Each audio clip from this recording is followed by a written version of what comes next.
So we already know that if we start off with a glucose molecule, which is a 6-carbon molecule.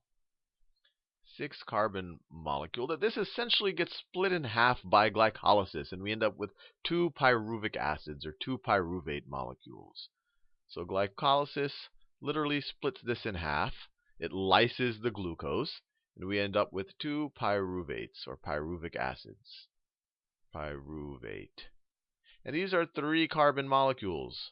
3-carbon molecules. There's obviously a lot of other stuff going on in the carbons. You saw it in the past, and you could look up their chemical structures on the internet or Wikipedia and see them in detail. But this is kind of the important thing, is that it was lysed, it was cut in half, and this is what happened in glycolysis. Glycolysis. And this happened in the absence of oxygen, or not necessarily. It can happen in the presence or in the absence of oxygen. It doesn't need oxygen. And we got a net payoff of 2 ATPs. 2 ATPs net.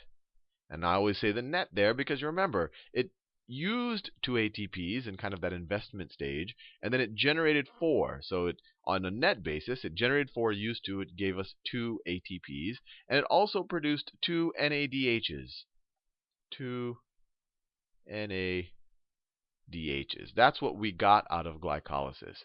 And just so you can visualize this a little bit better, let me draw a cell right here. Maybe I'll draw it down here.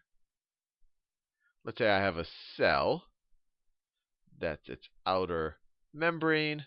Maybe its nucleus. We're dealing with the eukaryotic cell. Doesn't have to be the case. It has its DNA in its chromatin form all spread around like that. And then you have some mitochondria, and there's a reason why people call it the power centers of the cell. We'll look at that in a second. So there's a mitochondria. It has an outer membrane and an inner membrane, just like that.